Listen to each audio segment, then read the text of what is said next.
Hello, my name is Yariv Becher. I'm the Israeli Economic Consul for the Midwest on behalf of the Ministry of Industry, of Trade and Labor of the Government of Israel. With me today is Mr. Warren Buffett, a chairperson of Berkshire Hathaway, since 2006, 80% a shareholder of Iskar from Israel. Mr. Buffett, thank you for giving us this opportunity. Oh, thanks for coming. Nice to meet you. I would like to begin, please, with congratulations. I understand that you had your birthday just a few days ago. Yeah, I was 80 the other day, but I may split my age, too, for one. We've never split the stock, but I'll split my age. That's good advice. So as we say in Hebrew, Mazal Tov. I would like to begin, please, in light of recent events in the economies of the United States and European countries. How do you foresee the trends in global economy? Is the worst behind us, or there is still more to come?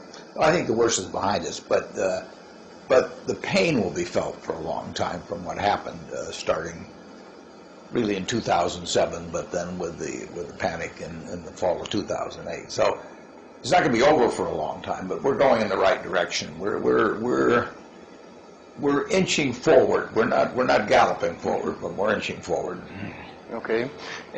With recent events in some of the European countries, especially Spain and Greece, and the fear in the European Union, do you believe that we have passed this, or unfortunately it could lead to something else? It could lead to something else. There's a real challenge when you try to get a large group of countries with different cultures, different attitudes toward fiscal policy, and to share a common currency. I mean, this is a test, and I would say the test has not yet been passed.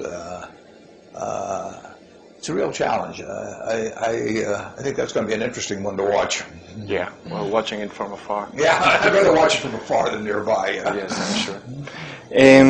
Mr. Buffett, in 2006, you committed to gradually donating your shares of Berkshire Hathaway to philanthropic foundations. That's right. Recently, you have started asking other wealthy Americans, to do the same. In your opinion, what does this kind of level of private giving mean in and about a capitalistic society?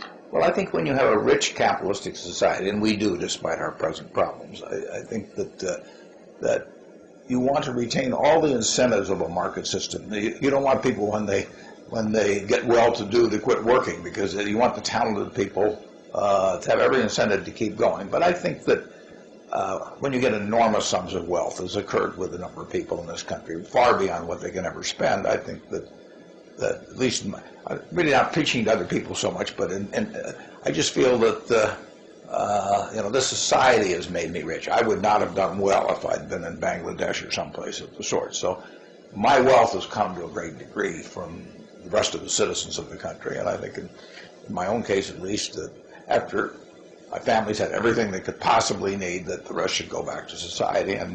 And I found in calling other people in the country, some wealthy people, a lot of people agree with us on that. And I think it's going to be more and more of a movement in the decades to come in this country. So are you pleased with the response that you're getting? I'm more than pleased. Yeah, I'm surprised, frankly.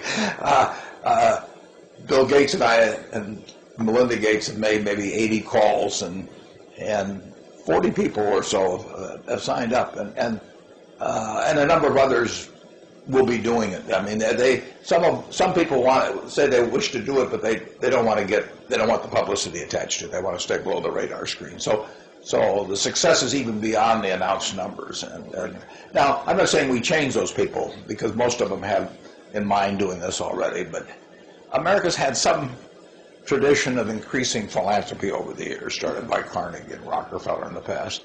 And I think that's going to continue as the country gets more prosperous. Okay. I wish you good luck. Thank you. I would like to ask you, traditionally, you are known to prefer investing in traditional industries. With the rapid development of technology, do you believe that there is still a distinction between knowledge-intensive industries and traditional industries? Well, I try to limit my investments to things that where I think I understand what the business is going to look like 5 or 10 or 20 years from now. That's easier for me in the traditional industries than the newer ones. But it doesn't preclude investment in the newer ones, and certainly our managers may well understand those businesses better than I do, and I have confidence in them. So, in this car, for example, they're involved with plenty of cutting-edge businesses, and they'll do a terrific job with them. But it won't be because I'm helping them. With the rapid development of technology and the globalization of manufacturing, do you believe that Israel has a sustainable advantage in this competitive global market? They sure do. You know, as I've said in the past, if you're going to the Middle East and looking for oil, skip it, Israel. If you're going to look for brains, just stop at Israel. You don't have to go anyplace else. And brains work over time. I mean, just Ishkar's the best example of that. I mean, they had no advantage 50 years ago or plus. The tungsten, you know, came from China. The markets for their finished goods were primarily companies in Europe or in the United States. What they brought to it was brains and energy, and look how it's paid off. And I think that's, you know, I think they're a special example. I mean, they are the best I've ever seen. But I think that Israel as a country has shown that it's got a disproportionate amount of brains and energy, and I think that works.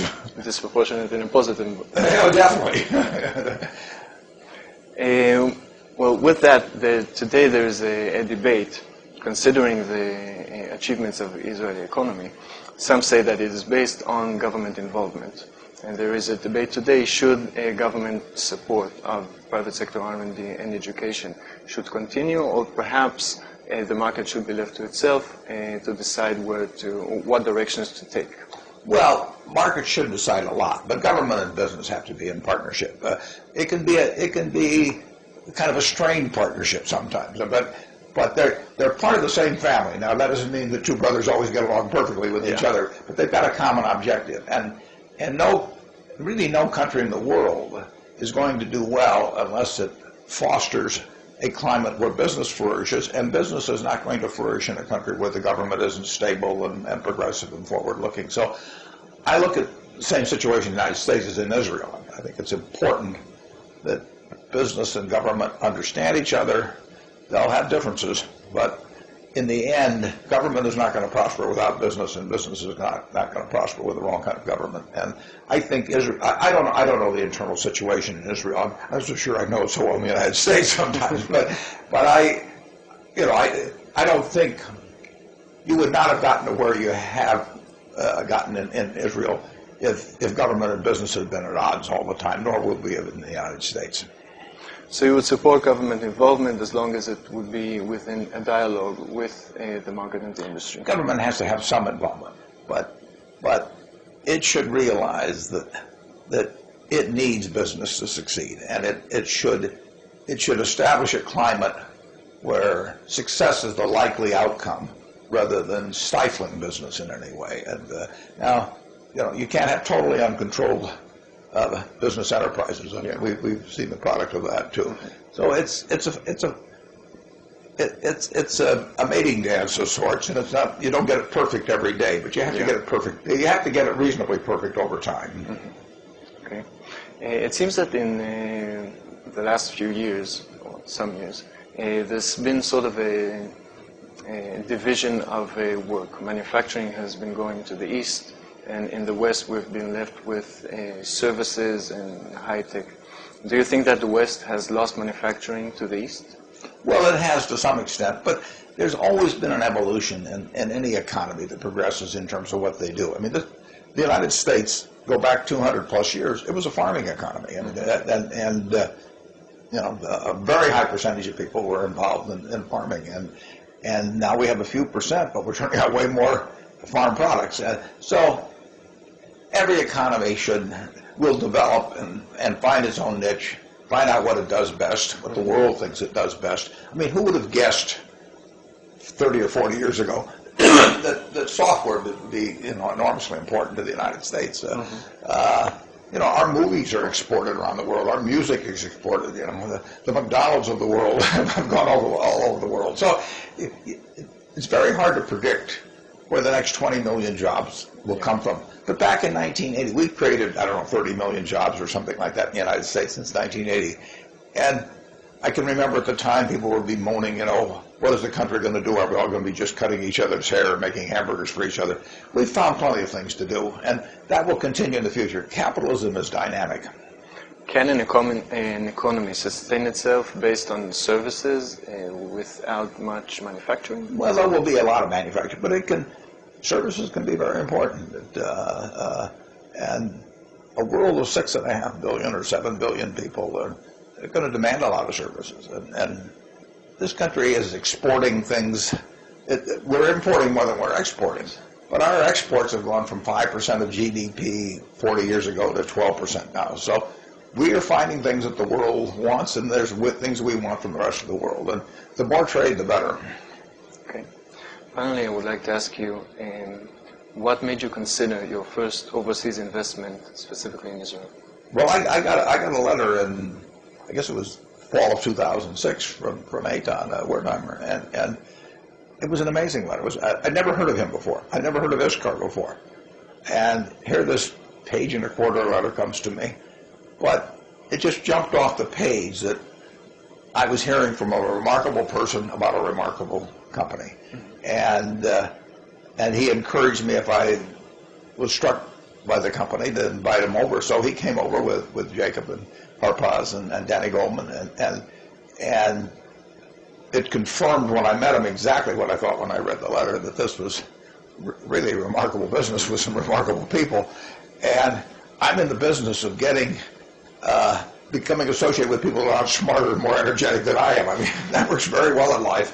And it was a natural. So you don't see you don't see any businesses really like Iskar. I mean, it has accomplished enormous things in the last few decades, and it keeps doing things. I mean, there's an impatience and a restlessness with doing things even better. As you know, we acquired a company in Japan a year or so ago, and Iskar will never stop. I mean, the boundaries just keep expanding, and that's ideal for me. I can just sit in Omaha and let the others do the work.